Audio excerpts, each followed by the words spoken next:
January 15, 1947. Los Angeles, California.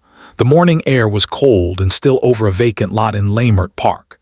At approximately 10 a.m., a woman pushing her young child in a stroller noticed what she initially believed to be a discarded mannequin lying in the grass near South Norton Avenue. The figure was pale, unnaturally still, and positioned with deliberate care. As she moved closer, the illusion dissolved. What lay before her was the body of a young woman, severed cleanly at the waist. The victim had been precisely bisected. Her body had been drained of blood. The face bore a deep, deliberate cut extending from the corners of her mouth toward her ears, forming what investigators would later describe as a Glasgow smile. The body had been washed. There were no visible fingerprints. The killer had left her posed, arms above her head, legs slightly apart, as though arranged for display. Her name was Elizabeth Short. Elizabeth was 22 years old. Born in Boston, Massachusetts, she had grown up during the hardships of the Great Depression. Her father had disappeared when she was a child, presumed dead after abandoning the family car near a bridge. Years later, he resurfaced in California. Elizabeth, restless and drawn to opportunity, eventually followed the westward promise of Los Angeles. Like many young women of the 1940s, she carried quiet ambitions of Hollywood. She drifted between jobs and apartments, staying with acquaintances, waitresses, servicemen, and aspiring actors. Friends described her as soft-spoken, polite, and secretive. She enjoyed dressing in black, which earned her the nickname that would later become infamous. The press would call her the Black Dahlia. In the days before her death, Elizabeth had been seen in downtown Los Angeles. On January 9, she was dropped off at the Biltmore Hotel after meeting a man for drinks. Witnesses reported seeing her use the lobby telephone. After that moment, her movements become uncertain. For 6 days, her whereabouts remain unconfirmed. When police arrived at the vacant lot on January 15, the scene was methodical. There were no signs of struggle in the surrounding area. Detectives concluded she had been killed elsewhere and transported to the location during the early morning hours. The precision of the bisection suggested medical knowledge. The cut separating the body was performed between the second and third lumbar vertebrae, a technique known as hemicorporectomy, rarely executed outside surgical settings. The Los Angeles Police Department quickly recognized the severity of the case. Within hours, reporters swarmed the crime scene. The graphic nature of the murder fueled headlines. Photographers captured images before investigators had fully secured the perimeter. By the next morning, Elizabeth Short's name and face were printed across newspapers nationwide. The press frenzy altered the trajectory of the investigation almost immediately. Reporters received a phone call days later from a man claiming responsibility. He provided details not yet released publicly. Soon after, a package arrived at the Los Angeles Examiner. Inside were Elizabeth's birth certificate, social security card, photographs, and an address book. The items had been carefully cleaned with gasoline, removing fingerprints. The sender signed notes with cryptic phrases and cut-and-pasted letters from newspapers. He referred to the victim as the Black Dahlia, cementing the nickname in public consciousness. It was the first major confirmation that the killer was watching the coverage, participating in it, perhaps enjoying it. If you appreciate detailed investigations like this, you're watching Grave Case Files. Subscribe and join us for more real case deep dives. As the investigation expanded, the LAPD faced mounting pressure. Hundreds of officers were assigned to the case. More than 150 suspects were questioned in the early weeks. Confessions began to pour in.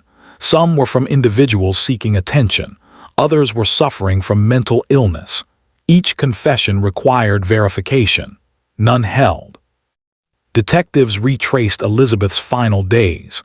They interviewed friends who described her habit of telling elaborate stories about her life, sometimes contradictory. She spoke of film producers who promised her roles. She mentioned romances with wealthy men. Much of it could not be confirmed. Investigators struggled to separate fact from fiction. The autopsy revealed further disturbing details. There were rope marks on her wrists and ankles, indicating restraint. There were signs of blunt force trauma to the head, likely the cause of death. The body had been meticulously cleaned, suggesting the killer took time after the murder. There was no blood at the scene where she was found. This indicated transportation and planning. Medical experts consulted by police suggested the bisection required skill, but not necessarily a licensed surgeon. Someone with training in anatomy, perhaps a medical student, butcher, or mortician, could have performed it. This widened the suspect pool rather than narrowing it. One early suspect was a local physician whose medical background and proximity to the crime scene raised concerns. Another was a nightclub owner with a history of violence. A traveling salesman confessed in detail, but was later proven to be elsewhere at the time of the murder. A woman even came forward claiming to be the killer, though her statements quickly unraveled. The investigation became tangled in its own scale. Meanwhile, public fascination intensified. Newspapers published intimate details of Elizabeth's personal life. They printed unverified rumors. They suggested involvement in prostitution, though evidence was inconsistent. Her character was dissected alongside the crime. The narrative shifted from who killed her to who she had been. Behind the scenes, detectives followed physical leads. The address book mailed by the killer, later called the Little Black Book, contained dozens of names. Each contact was interviewed. Many had only brief or distant connections to Elizabeth. A few became persons of interest, but no direct link to the crime was established. Fingerprints were compared. Handwriting experts analyzed the letters sent to newspapers. The FBI assisted in examining correspondence. Despite these efforts, no definitive match emerged. LAPD missteps began to surface. Some witnesses were interviewed multiple times with conflicting notes. Evidence handling procedures of the 1940s lacked the forensic rigor of modern standards.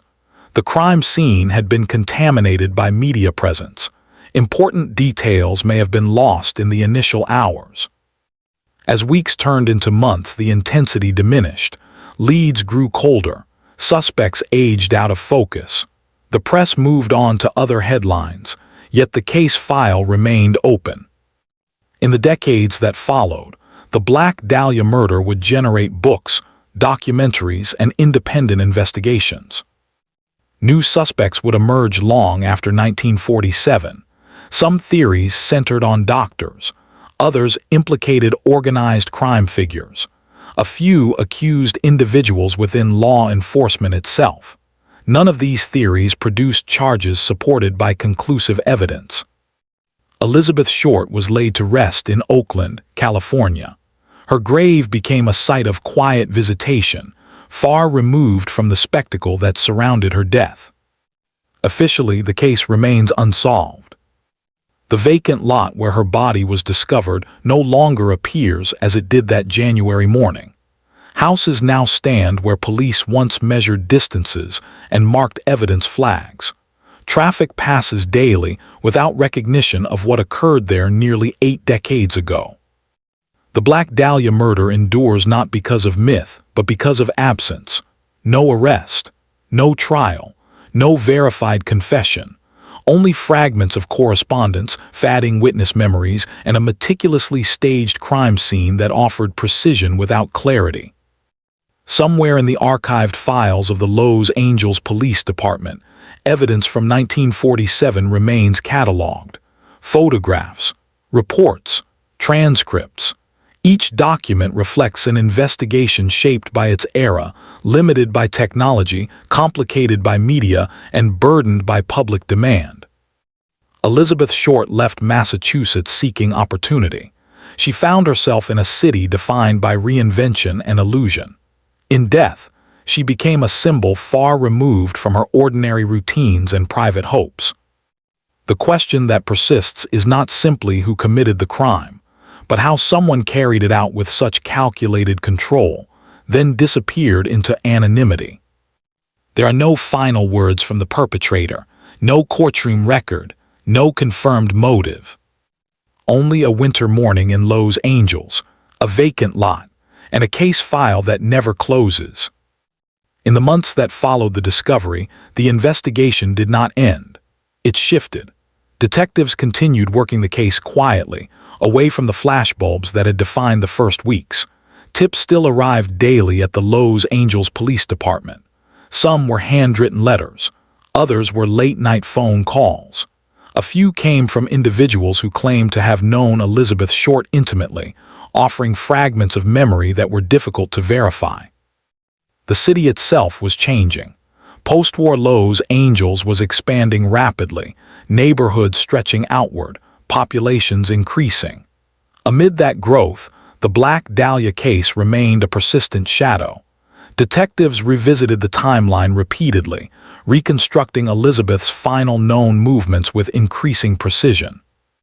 On January 9, 1947, she had been seen at the Biltmore Hotel lobby. Witnesses described her wearing a dark tailored suit, her hair styled carefully. She appeared calm. She used the lobby telephone for several minutes. One employee later recalled that she seemed to be waiting for someone. No one definitively identified the person she expected to meet. That uncertainty became one of the central gaps in the case. After leaving the Biltmore, a sighting placed her at the Crown Grill cocktail lounge later that evening. Patrons remembered her sitting alone for a time. From there, the trail blurred. No confirmed witnesses could place her with certainty after that night. Detectives attempted to determine where she might have stayed between January 9 and January 15. Elizabeth had no permanent residence. She relied on acquaintances for temporary lodging. Her transient lifestyle complicated efforts to pinpoint where she could have been killed. The autopsy suggested she had been held for at least a short period prior to death. There were signs of restraint, but no defensive wounds consistent with a prolonged struggle. This suggested control, possibly deception, rather than overt force. Investigators began examining vacant properties, garages, medical offices, and abandoned buildings within a several-mile radius of where the body was found. They searched for evidence of blood drainage, chemical cleaning agents, or surgical instruments. Nothing definitive emerged. Attention increasingly focused on individuals with anatomical knowledge. The precise bisection continued to trouble investigators. Medical examiners consulted by police indicated the separation between the vertebrae required familiarity with human structure. However, they also emphasized that textbooks and wartime medical training had exposed many returning servicemen to surgical procedures. The suspect pool remained broad. As the weeks progressed, the volume of false confessions intensified. Men traveled from other states claiming responsibility. Some described gruesome details lifted directly from newspaper reports. Others fabricated elaborate motives. Each confession was documented, fingerprints taken, alibis checked. Every credible lead dissolved under scrutiny. The letters sent to newspapers became a focal point. On January 24, another envelope arrived, containing personal items and a note assembled from clipped words. The writer hinted at further communication but did not follow through. Handwriting analysis of the few handwritten phrases suggested deliberate disguise. The gasoline used to wipe the contents eliminated trace evidence. The killer appeared methodical and patient. Behind closed doors, detectives debated whether the murderer sought notoriety or control. The careful staging of the body indicated intention beyond concealment. The public display suggested a message, though no clear motive was articulated. The facial mutilation, cutting from mouth to ear, was interpreted by some investigators as symbolic, though interpretations varied. Rumors began circulating that Elizabeth had connections to underground social circles, including individuals involved in illegal gambling and vice operations. Los Angeles in the 1940s maintained a network of clandestine establishments operating beyond the reach of consistent law enforcement oversight. Detectives explored these avenues cautiously. Interviews were conducted with club owners, bartenders, and patrons. No direct link to the homicide was substantiated. Internally, the LAPD faced criticism. Questions arose about early evidence handling. The crime scene had been photographed extensively by press before full containment. Potential tire impressions in the dirt lot were compromised by foot traffic. Officers acknowledged privately that the intensity of media presence had overwhelmed initial procedures. The case gradually transitioned from urgent pursuit to sustained inquiry. Files accumulated. Index cards cataloged names, addresses, and statements. Detectives rotated assignments, yet the Dahlia case remained active on the books. In the years that followed, new names surfaced periodically. Some emerged from tips by former acquaintances who reconsidered suspicious behavior years later. Others were identified by independent researchers who believed patterns connected the crime to additional unsolved murders. The theory of a serial offender was examined, but lacked definitive forensic linkage. One recurring theory suggested the killer possessed a vehicle capable of transporting the body discreetly. The positioning of the remains in the lot implied arrival during early morning hours when pedestrian traffic was minimal. Witness canvassing revealed no confirmed reports of suspicious vehicles that night. The absence of blood at the scene reinforced the conclusion that the body had been drained elsewhere. Elizabeth Short herself became increasingly obscured beneath speculation. Investigators who interviewed her friends described a young woman navigating uncertainty. She had spent time in Florida, written letters to soldiers during the war, and maintained correspondence with multiple acquaintances simultaneously. Some described her as hopeful. Others said she guarded her personal history carefully. None described her as reckless or involved in overtly dangerous activities. Her reputation was shaped as much by newspaper interpretation as by documented fact.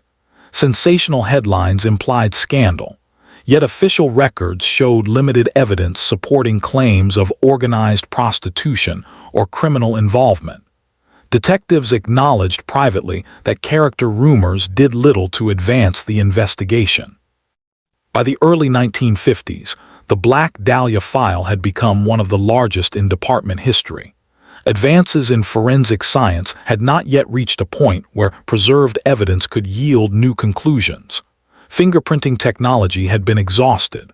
Blood typing was too general to identify a suspect. DNA analysis remained decades away. Occasionally, investigators reopened lines of inquiry when new suspects were proposed. Some individuals were placed under discreet observation. Handwriting comparisons were revisited. Surviving witnesses were re-interviewed. Each time, the case returned to the same impasse: insufficient evidence for prosecution. The impact of the crime extended beyond law enforcement. The case influenced public perception of Los Angeles as a city of glamour and hidden danger. The name Black Dahlia entered popular culture, detached from the real woman at its center. Over time, the mythology expanded, sometimes overshadowing verified facts. Yet within the official record, the tone remained clinical. Reports detailed measurements, timestamps, autopsy findings. They documented interviews with precision. There was no dramatic conclusion in those pages, only an accumulation of effort without resolution. As decades passed, primary investigators retired or died. The case transitioned to archival status, periodically reviewed by cold case units. Some evidence was preserved carefully. Other materials deteriorated due to age. The letters mailed to newspapers were stored, their paper yellowing, adhesive weakening with time. The unanswered questions persist. Where was Elizabeth Short between January 9 and January 15, 1947? Who possessed the skill and composure to carry out such a controlled mutilation? Why was the body displayed so deliberately? And how did the perpetrator avoid identification despite national attention? The Black Dahlia murder remains open not because it lacks suspects, but because it lacks proof. Each theory encounters the same barrier: speculation without conclusive forensic linkage. In the absence of resolution, the case stands as a study in investigative limitation. It reflects the challenges of mid-20th century policing, the influence of media on active cases, and the enduring difficulty of reconstructing truth from incomplete records. Elizabeth Short's life, though brief, extended beyond the headlines that followed her death. She was a daughter, a correspondent, a traveler seeking stability. The details of her final days are preserved in reports and transcripts, yet the identity of the person responsible remains unknown. And so the file remains active in designation, dormant in progress. A winter morning in 1947 continues to echo through the archives of Lowe's Angels, unresolved and unfinished. As the investigation aged, it did not disappear. It evolved into something quieter, more methodical, shaped by the passage of time and the persistence of unanswered questions. By the late 1950s and into the 1960s, the Black Dahlia file was no longer driven by daily tips or front-page headlines. Instead, it was sustained by periodic reexaminations, moments when a new name, a newly uncovered document, or a technological development brought the case briefly back into focus. Within the archives of the Lowe's Angels Police Department, boxes containing photographs, autopsy diagrams, typed reports, and correspondence were preserved. Detectives assigned to cold case review would occasionally pull the files, retracing the early steps taken in January 1947. They studied crime scene images carefully: the positioning of the body, the angle of the limbs, the absence of blood pooling in the soil. Even decades later, the staging suggested composure and control. One recurring point of internal discussion concerned the transportation of the body. The killer had to move two halves of a human body without drawing attention. Investigators theorized that the body may have been wrapped in cloth or placed inside a container. The absence of drag marks in the lot implied it had been carried. That suggested physical strength or assistance. Yet no evidence ever confirmed the involvement of a second person. The medical precision of the bisection continued to anchor many suspect theories. In the 1970s, renewed attention focused on individuals who had surgical training in Southern California during the 1940s. Some researchers outside law enforcement began conducting their own inquiries, interviewing surviving witnesses and family members. Among these independent investigators were retired officers and journalists who believed that early investigative errors had obscured the truth. Several suspects rose to prominence in public discourse, though none were officially charged. One was a physician with a background in surgery whose personal history contained troubling elements. Another was a drifter with a record of violence. Each theory presented circumstantial connections, proximity, behavioral anomalies, inconsistent statements. Yet when weighed against evidentiary standards, none met the threshold required for arrest. The problem was not the absence of suspects, it was the absence of physical proof. In later decades, advances in forensic science offered cautious hope. The emergence of DNA analysis in the 1980s and 1990s led some to question whether preserved evidence from 1947 might yield biological material. However, the condition of stored items posed challenges. The body had been washed by the perpetrator. Items mailed to newspapers had been wiped with gasoline. The crime scene itself had been contaminated early by both media and law enforcement foot traffic. Nonetheless, forensic specialists revisited available materials. Efforts were made to extract latent prints from the letters and envelopes sent to the press. Technological improvements allowed for enhanced imaging of fingerprints previously deemed unusable. Results remained inconclusive. The letters themselves remained an unsettling artifact. The cut-and-pasted typography, the taunting tone, the careful cleansing of evidence, all suggested a perpetrator attentive to detail and acutely aware of investigative methods. Some criminologists later theorized that the killer may have followed media coverage closely, adjusting behavior to avoid detection. The interaction with newspapers demonstrated both confidence and restraint. After a handful of communications, the writer stopped. No extended correspondence followed. Meanwhile, the cultural impact of the case expanded beyond its investigative roots. Books, films, and dramatizations reinterpreted Elizabeth Short's life and death. Fiction blended with fact. Over time, mythologies grew, some portraying her as deeply entangled in dangerous networks, others framing her as entirely naive and unaware. The official record remained more restrained. It reflected a young woman with aspirations, inconsistent employment, and a pattern of temporary accommodations. It documented friendships, letters to servicemen, and modest ambitions rather than grand conspiracies. The distance between public narrative and police documentation widened as the decades passed. Cold case detectives revisiting the file often noted the significance of timing. January 1947 placed the murder in a period before modern surveillance. Before widespread forensic databases, before coordinated national information systems.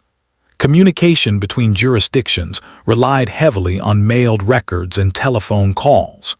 If the perpetrator left Los Angeles shortly after the crime, tracing movement across state lines would have been difficult. There were also discussions about motive. The level of mutilation suggested personal rage or symbolic intent. Yet investigators found no confirmed evidence that Elizabeth had been involved in disputes intense enough to lead to such violence. No documented threats, no formal complaints, no known restraining circumstances. This absence left room for broader theories. That the killer selected her opportunistically, that she encountered someone who misrepresented themselves, or that she was targeted for reasons known only to the perpetrator. Some criminologists later suggested the crime bore elements of signature behavior rather than purely instrumental violence. The deliberate posing of the body, the facial incision, the careful cleaning, these actions implied psychological dimensions beyond concealment. However, without additional linked crimes confirmed through evidence, the classification remained speculative. In the 1990s and early 2000s, renewed public interest prompted further reviews. Former detectives gave interviews reflecting on the pressures faced in 1947. They acknowledged that media intrusion had compromised aspects of the investigation. They described the overwhelming volume of tips, the difficulty of filtering credible information from distraction, and the limitations imposed by available technology. Family members of Elizabeth Short had long since aged. Some had passed away. Those who remained expressed a mixture of fatigue and unresolved grief. For them, the case was not legend. It was a loss suspended without closure. At intervals, modern investigators have re-examined the possibility that the perpetrator may have committed other crimes.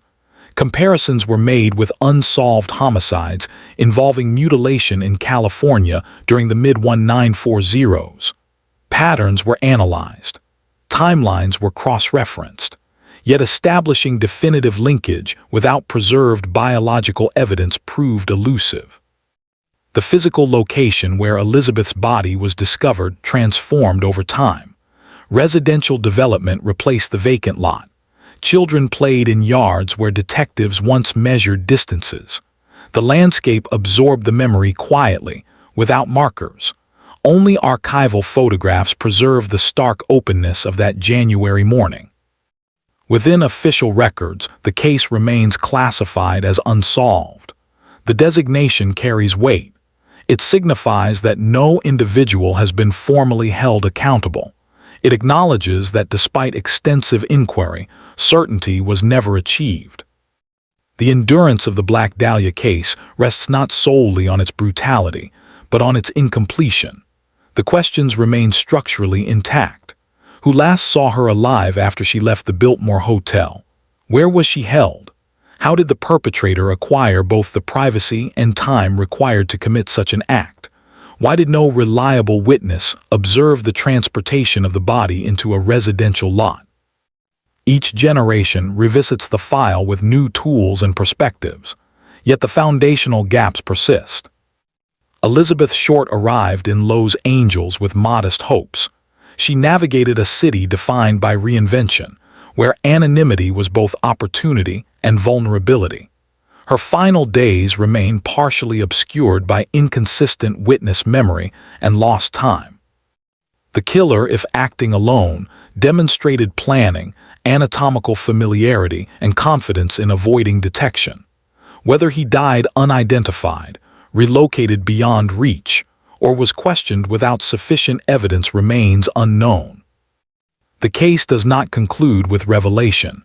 It settles into documentation, photographs, reports, letters, marginal notes typed by detectives long retired, a name entered into history without resolution.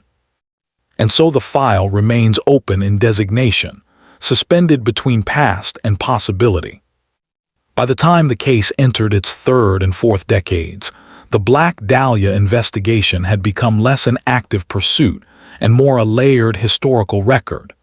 Detectives assigned to review it were no longer searching crowded streets or canvassing hotel lobbies. They were studying paper. They were reconstructing decisions made by men long retired, analyzing language used in reports written on manual typewriters, and revisiting evidence cataloged under procedures that predated modern forensic protocol. One recurring focus was the timeline between January 9 and January 15, 1947. Investigators revisited witness statements taken at the Biltmore Hotel. They compared descriptions of Elizabeth Short's demeanor that evening. Some employees remembered her appearing composed. Others believed she seemed anxious. The discrepancies were subtle but important. Human memory degrades over time, and even in the first days after the crime, recollections varied. Cold case analysts understood that certainty about her emotional state could not be established from those accounts alone. Attention also returned to transportation logistics. The body had been cut with notable precision. The separation between vertebrae was clean.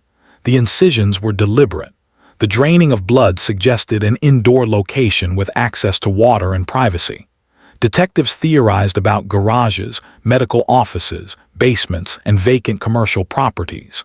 In 1947, Lowe's Angels contained numerous undeveloped parcels and rental properties with limited oversight. Rental records from that period were incomplete, and many landlords had long since died. Tracking property occupancy retroactively proved nearly impossible. The careful washing of the body remained one of the most telling details. The killer removed blood evidence, possibly to delay identification of the murder site. This act required time. It required composure. It suggested that the perpetrator was not acting in panic but in control of his environment. Cold case analysts often noted that the staging in the vacant lot did not appear rushed. The placement of the body seemed intentional, almost symmetrical. Arms positioned above the head. Legs slightly arranged, the torso separated but aligned. The facial incision, extending from the corners of the mouth, was examined repeatedly by forensic specialists over the years. Some believed it was symbolic. Others believed it may have been an attempt at humiliation or post-mortem ritual. Without additional crimes clearly linked by forensic evidence, it remained an isolated signature. As forensic science advanced, there were renewed discussions about testing preserved materials. The envelopes mailed to newspapers were carefully re-examined. Modern techniques allowed for the possibility of retrieving touch DNA from stamp backs or envelope flaps.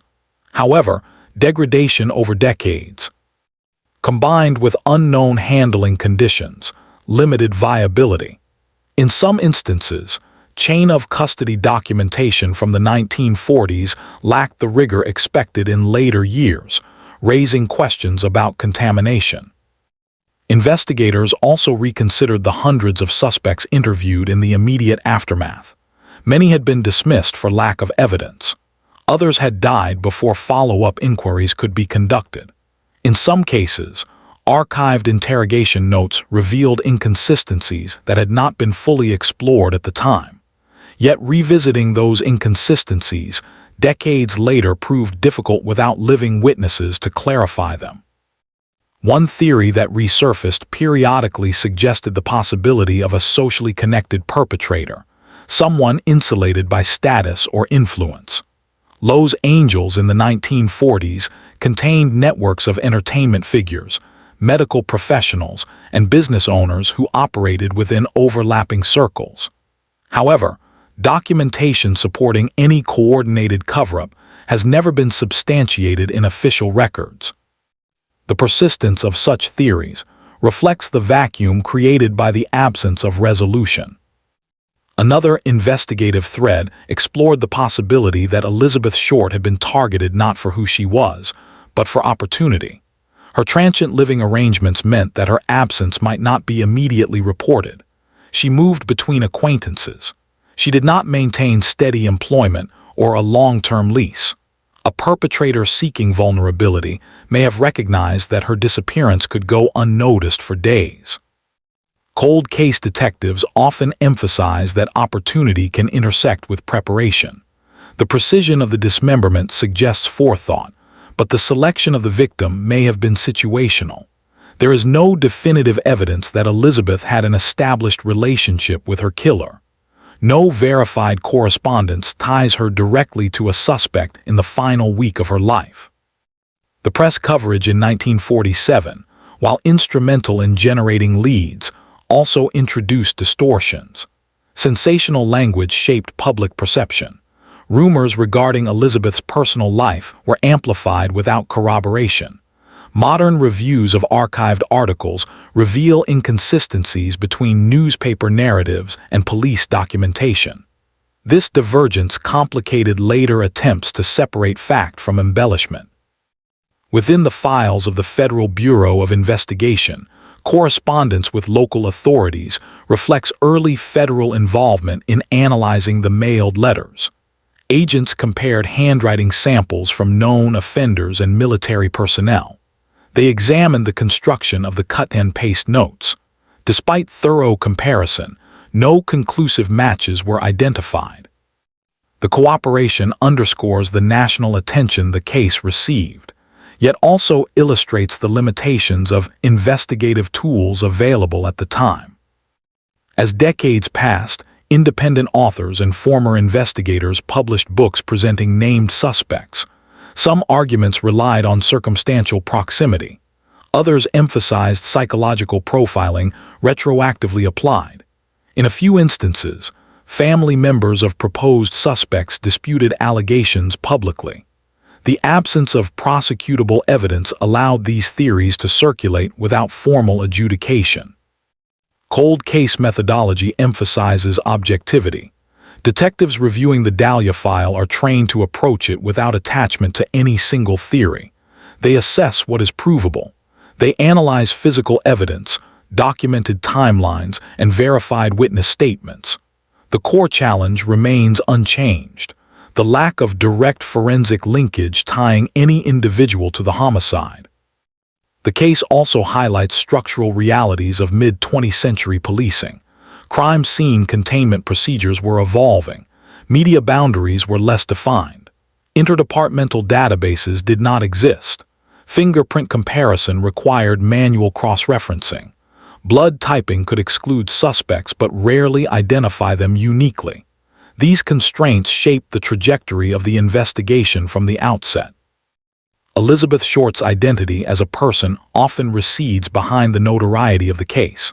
Surviving letters from her earlier years depict a young woman writing to family and acquaintances, expressing ordinary concerns about work and relationships.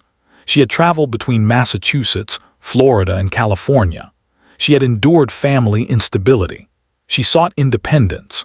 Those details remain in documented correspondence, contrasting sharply with the spectacle that followed her death. By the early 21st century, the Black Dahlia case had entered academic discourse. Criminologists analyzed it as a study in media influence on homicide investigations. Historians examined it within the broader context of post-war Lowe's Angels. Forensic specialists evaluated the preserved evidence with cautious optimism. Each discipline contributed perspective, yet none produced closure. Periodic announcements surface claiming renewed testing or newly identified suspects.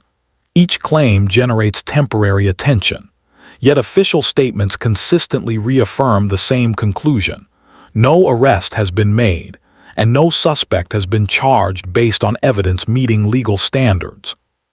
The longevity of the case does not stem from mystery alone. It stems from documentation without conclusion. The crime scene photographs are precise. The autopsy findings are detailed. The investigative efforts were extensive for their era. And still, the identity of the perpetrator remains unknown. In reviewing the full record, certain facts remain stable. Elizabeth Short was last reliably seen alive on January 9, 1947.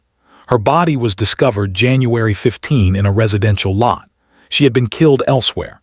The body had been drained of blood, washed, bisected with precision, and deliberately positioned. Letters claiming responsibility were sent to newspapers and cleansed of fingerprints.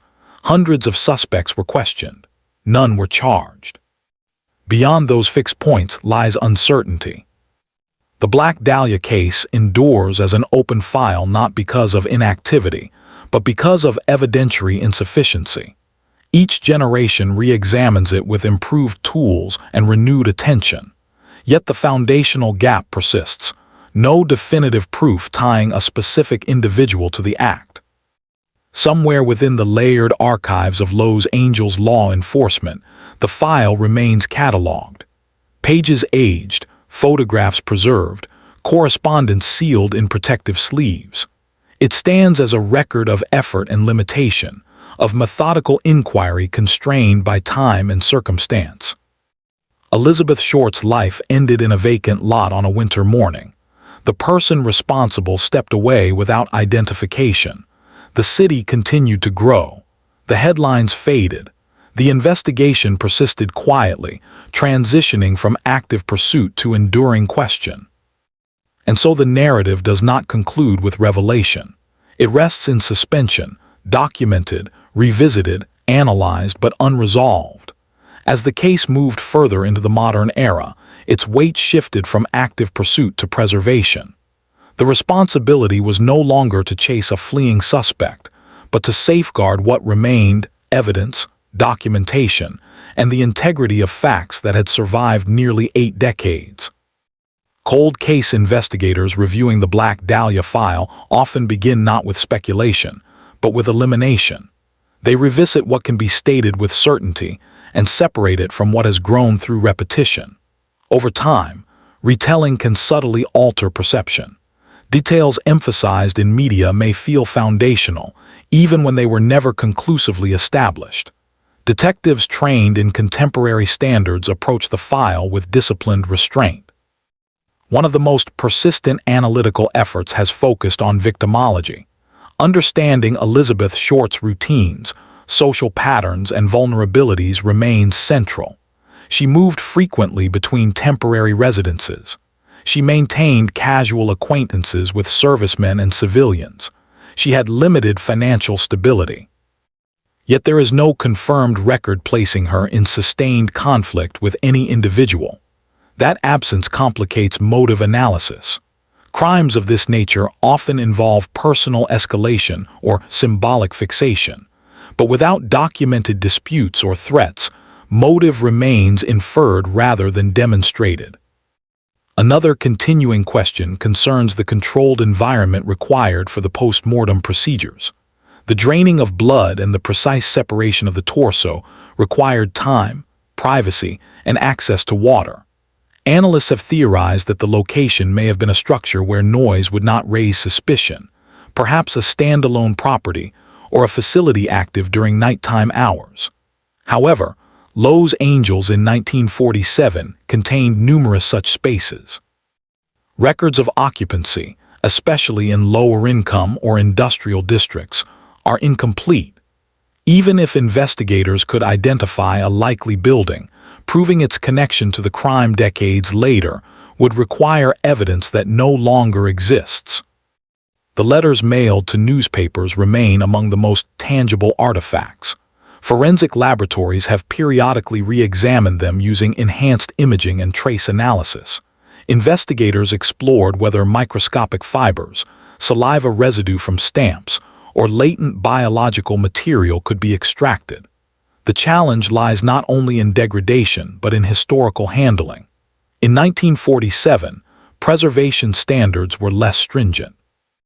Envelopes and contents were handled by reporters, police officers, and laboratory personnel without the controlled environments common today. Any biological trace recovered would need careful authentication to rule out contamination. The behavioral aspect of the letters also continues to draw scrutiny. The author demonstrated awareness of investigative processes. The cleansing of fingerprints suggests familiarity with forensic procedures of the era. Whether that knowledge came from formal training or general awareness is unknown. The decision to stop communicating after a small number of letters may indicate self-control or a calculated decision to avoid overexposure. In more recent decades, some investigators have applied geographic profiling techniques to the case. By analyzing the location of the body disposal site in relation to Elizabeth's known movements, they attempt to estimate a probable comfort zone for the perpetrator. The lot in Leimert Park was accessible yet residential. It was not isolated desert, nor was it a highly trafficked commercial district. Such placement may suggest familiarity with the neighborhood. However, urban growth has altered road patterns and population density, complicating retrospective geographic modeling. One recurring internal debate centers on whether the crime was singular or part of a broader pattern. Some homicides in the mid-1940s involved mutilation, but definitive forensic linkage has never been established. Without DNA, linkage relies heavily on modus operandi and signature behavior. While certain elements appear distinctive, the absence of consistent corroboration across cases prevents firm classification as serial activity. The role of media continues to be examined critically. In 1947, newspapers competed aggressively for readership. Graphic details were printed rapidly. Information sometimes reached reporters before investigators completed verification. This dynamic may have alerted the perpetrator to what police did or did not know. It also influenced public perception of Elizabeth herself. Modern reviews of archival coverage reveal a blending of fact, rumor, and implication. Contemporary investigators emphasize separating primary police documentation from journalistic narrative when reassessing the case. Within the archives of the Los Angeles County Coroner's Office, autopsy documentation remains a crucial reference point. The original medical examiner's notes detail the condition of the remains with clinical precision. Cause of death was attributed to cerebral hemorrhage resulting from blunt force trauma. The post-mortem dismemberment occurred after death. These findings clarify that the bisection, though central to public memory, was not the immediate cause of death. It was an act performed afterward. That distinction influences profiling analysis. It suggests that the killer exerted control beyond the lethal act. The mutilation was deliberate and methodical. It was not necessary to cause death. It was a choice. As time passes, the possibility that the perpetrator has long since died increases. This reality shifts investigative objectives. Instead of prosecution, the focus becomes identification.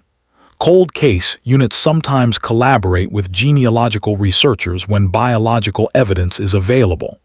In the Black Dahlia case, the scarcity of preserved, uncontaminated DNA limits that avenue. Family members of Elizabeth Short have periodically spoken publicly about the enduring absence of resolution. Their statements often emphasize remembrance rather than speculation. For them, the case is not an abstraction but a personal history interrupted.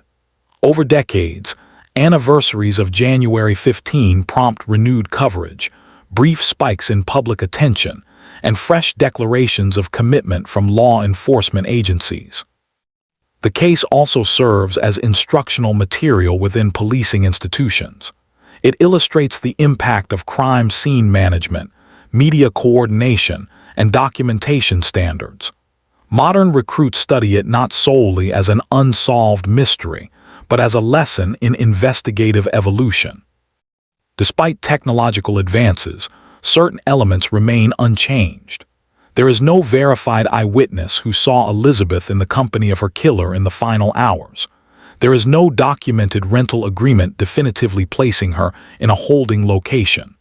There is no preserved forensic sample that conclusively identifies a suspect. The evidentiary gaps that existed in 1947 persist. The physical environment of Los Angeles has transformed dramatically since that winter morning. Streets have been repaved, buildings demolished and rebuilt, communities reshaped. The vacant lot where her body was found is now integrated into a residential neighborhood, its past invisible to passers-by. Memory resides primarily in archives and scholarship rather than landscape. Yet the file remains active in classification.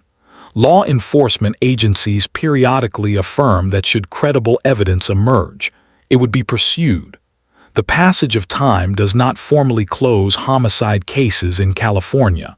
They remain open until resolved. In reviewing the totality of the record, one observes not negligence but limitation. Detectives in 1947 conducted extensive interviews, processed available evidence, and pursued leads across jurisdictions. They operated within the constraints of their era. The absence of resolution reflects those constraints more than indifference. Elizabeth Short's life, as documented through letters and witness accounts, reflects a young woman navigating instability with guarded optimism. She sought work. She sought companionship. She sought opportunity. Her final days are partially illuminated, partially obscured. The transition from known movement to fatal encounter occurs within a narrow window that remains resistant to reconstruction. The Black Dahlia case persists because it represents a convergence of brutality, publicity, and uncertainty. It is studied not only for its violence, but for what it reveals about mid-century urban America, the intersection of ambition, anonymity, and vulnerability. There is no concluding courtroom transcript, no confession validated by evidence, no forensic breakthrough that ties past to present, only preserved documentation and the enduring question of identity. The winter air of January 15, 1947, has long since dissipated. The city has expanded beyond recognition, but within archived files, the moment remains fixed, a vacant lot, a precisely staged body, and the beginning of an investigation that continues without conclusion. As the years continue to pass, the Black Dahlia case occupies a unique space between active investigation and historical record. It is neither forgotten nor resolved. It exists in a suspended state, periodically revisited, carefully preserved, yet resistant to definitive conclusion. Modern cold case protocol begins with digitization. Archived photographs from 1947 have been scanned at high resolution. Original reports typed on aging paper have been converted into searchable text. Index cards listing suspects, witnesses, and persons of interest have been cataloged into contemporary databases.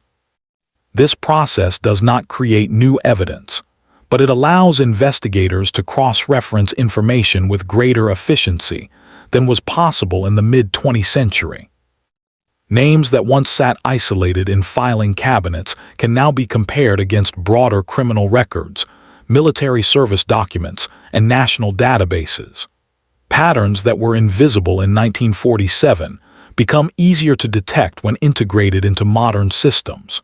Yet even with this expanded analytical capacity, the central obstacle remains unchanged: the absence of a confirmed forensic link. One renewed focus in recent reviews has been behavioral consistency. Analysts study the offender's actions before, during, and after the crime. The killing itself appears to have involved blunt force trauma leading to cerebral hemorrhage. The body was then exsanguinated, washed, bisected, and posed. The perpetrator transported the remains to a residential lot during early morning hours and left them in a visible but not heavily trafficked area. Days later, he mailed personal items and taunting notes to newspapers, having cleansed them of fingerprints. This sequence suggests organization rather than impulsivity. It suggests planning, mobility, and emotional detachment. It suggests someone who believed he would not be identified. Criminal profiling, though not a formalized discipline in 1947, has since been applied retrospectively. Some profilers suggest the offender may have had prior experience with death, medical training, mortuary work, or wartime exposure. Others caution that anatomical knowledge alone does not require professional credentials. The post-war period saw thousands of veterans return home with exposure to battlefield medical procedures. Skill level, while notable, does not narrow the suspect pool sufficiently. Another area of quiet review involves the disposal location. Geographic profiling principles consider comfort zones, areas familiar to the offender but not directly adjacent to his residence. The Leimert Park lot may have represented such a zone. It was accessible, not isolated wilderness, yet not directly tied to high pedestrian activity during early morning hours. The offender likely felt confident he would not be interrupted. Transportation remains central to the case. Moving two halves of a body requires concealment and timing. Investigators have theorized the use of a vehicle large enough to carry the remains discreetly, perhaps a sedan with trunk space common in the 1940s. Traffic patterns in Los Angeles at that time were lighter than today, particularly in pre-dawn hours. Still, the act required composure. Over time, numerous individuals have been publicly proposed as suspects by independent researchers. Some of these individuals had documented histories of violence or medical background. Others were connected through circumstantial proximity. Law enforcement agencies have consistently stated that, while many persons of interest were examined, no evidence meeting prosecutorial standards has been identified. The durability of the case lies in its documentation. The autopsy findings are clear. The crime scene photographs are preserved. The timeline, though incomplete, is defined within specific dates. These facts anchor the narrative, preventing it from dissolving entirely into myth. Yet myth persists. The nickname Black Dahlia has eclipsed Elizabeth Short's given name in popular memory. The moniker, first popularized in press coverage following the mailed letters, transformed a homicide victim into a symbol. It carried cinematic undertones, reflecting the noir atmosphere often associated with post-war Los Angeles. That symbolism has complicated efforts to center the investigation on verifiable evidence rather than dramatic interpretation. Within the files, Elizabeth's documented life appears modest. She wrote letters. She visited friends. She searched for employment. Witnesses described her as courteous, occasionally reserved. She had experienced instability during childhood and adolescence, yet there is no official record suggesting involvement in organized criminal enterprises. The contrast between documented fact and sensational narrative remains significant. Cold case investigators often describe the Black Dahlia file as instructive. It demonstrates how early procedural contamination can limit later forensic opportunity. The presence of media at the crime scene likely compromised trace evidence. The handling of mailed letters, though careful by standards of the time, lacked contemporary contamination controls. These limitations cannot be reversed. Even so, the possibility of future advancement is not entirely dismissed. Forensic science continues to evolve. Techniques for extracting DNA from degraded materials improve incrementally. Should viable biological material be confirmed, investigative genetic genealogy could theoretically identify familial connections. Such breakthroughs have resolved other long-standing cases. However, they require preserved, uncontaminated samples, something not yet confirmed in this case. The psychological impact of the crime also continues to be studied. The deliberate staging suggests a need for control or message. Yet without further communication from the perpetrator, interpretation remains speculative. The cessation of letters after initial contact may indicate satisfaction with the publicity achieved or fear of detection. As decades accumulate, the probability that the offender died without identification increases. If so, the case becomes one of historical accountability rather than legal prosecution. Identification, even posthumous, would provide clarity to the record. It would transform speculation into conclusion. Until such evidence emerges, the official position remains consistent, unsolved. The Leimert Park neighborhood has matured. Homes stand where open land once absorbed the shock of discovery. Residents today may be aware of the history or may not. The city's expansion has layered new narratives over old ground. Yet within law enforcement archives, January 15, 1947, remains fixed. A woman walking with her child notices what appears to be a mannequin. The stillness draws attention. The illusion fades. Police arrive. Photographers gather. A name begins to circulate. From that moment forward, the investigation unfolds across years, across generations. Across evolving technologies, detectives retire.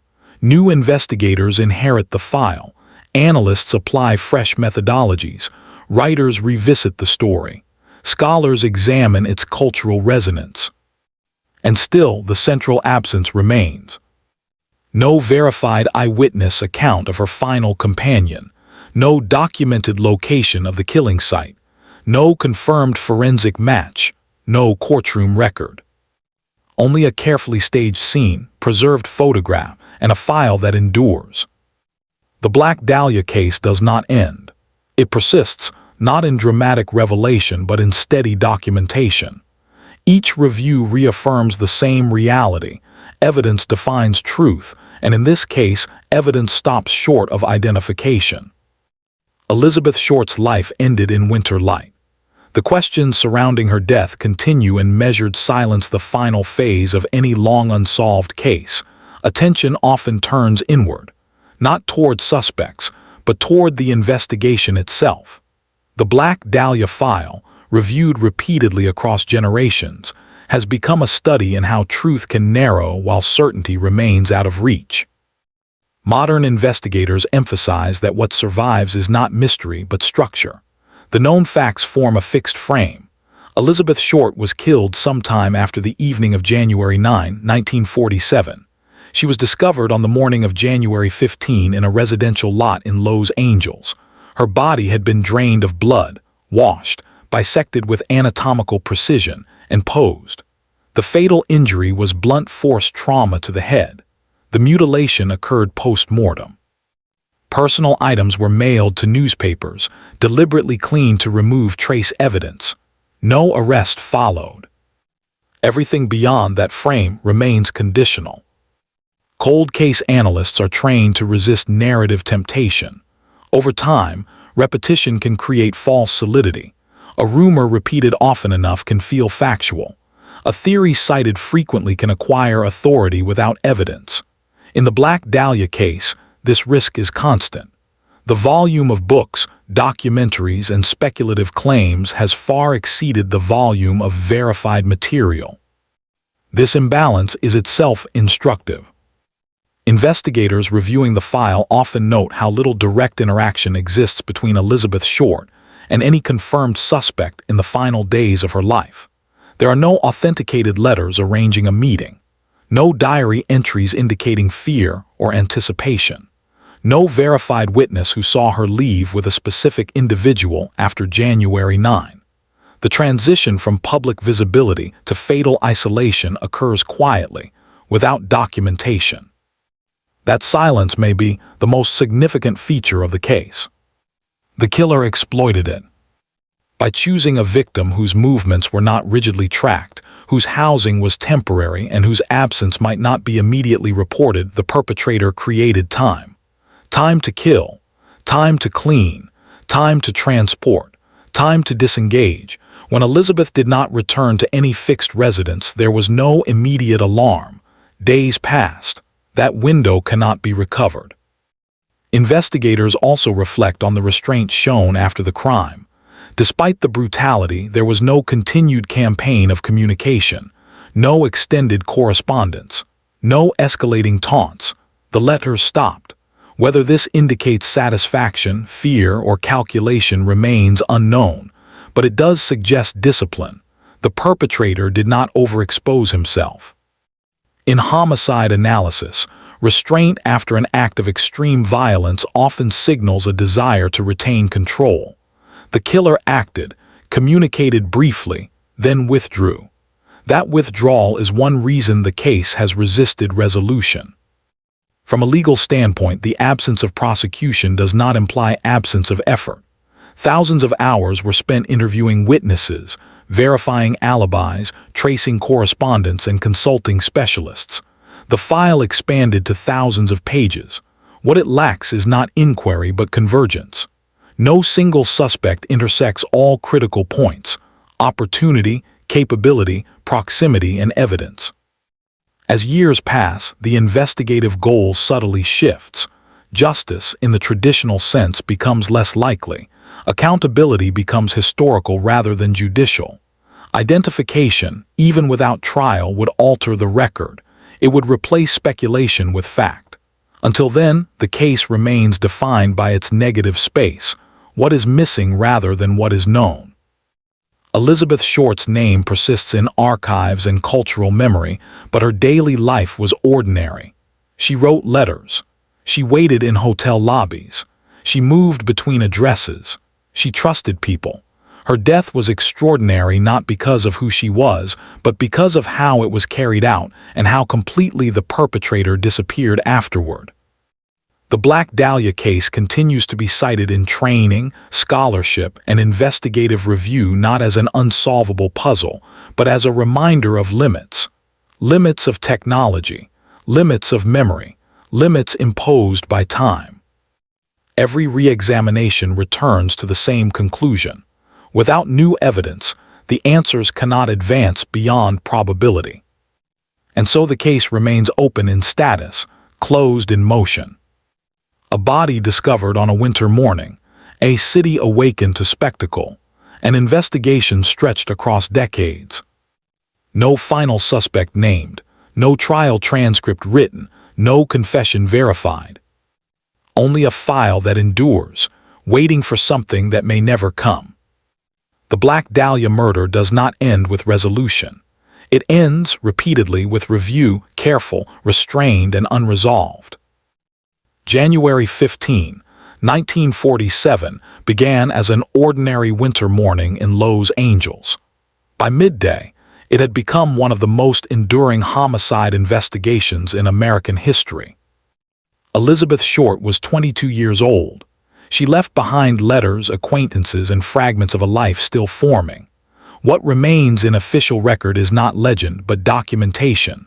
Autopsy findings, crime scene photographs, typed reports, preserved envelopes, and interview transcripts. Together, they form a structure of facts that has never been dismantled, only revisited. She was killed by blunt force trauma. Her body was drained of blood, washed, precisely bisected, and deliberately positioned. The crime was controlled. The staging was intentional. The perpetrator demonstrated time, privacy, and composure. Personal belongings were mailed to newspapers, cleansed of fingerprints. After brief contact, the communication stopped. Hundreds of suspects were questioned. Confessions were tested and discarded. Specialists were consulted. Federal assistance was requested. Decades of reanalysis followed. No individual has ever been charged. The case endures not because it lacks investigation, but because it lacks proof. It reflects the limitations of 1940s forensic science, the complications introduced by intense media exposure, and the vulnerability created by transient living. It also reflects the discipline of a perpetrator who withdrew into anonymity. Over time, the name Black Dahlia grew larger than the person it described. Myth accumulated where evidence could not. Yet in the preserved files, the tone remains measured. There is no dramatic revelation waiting at the final page, only careful notation and the acknowledgement that identification was never achieved. Elizabeth Short's death became a symbol, but at its core, the case is a record of unfinished accountability. The vacant lot where she was found no longer resembles the photographs taken that morning. The city expanded, streets changed, generations passed. Within archives, however, the moment remains fixed: a discovery, an investigation, and an absence that persists. No verified last sighting with her killer. No confirmed location of the murder site. No forensic link strong enough to sustain prosecution. Only a winter morning, a staged crime scene, and a file that remains open. The Black Dahlia case closes not with resolution, but with restraint. The evidence stops where certainty should begin, and so the record stands documented, examined, and unresolved.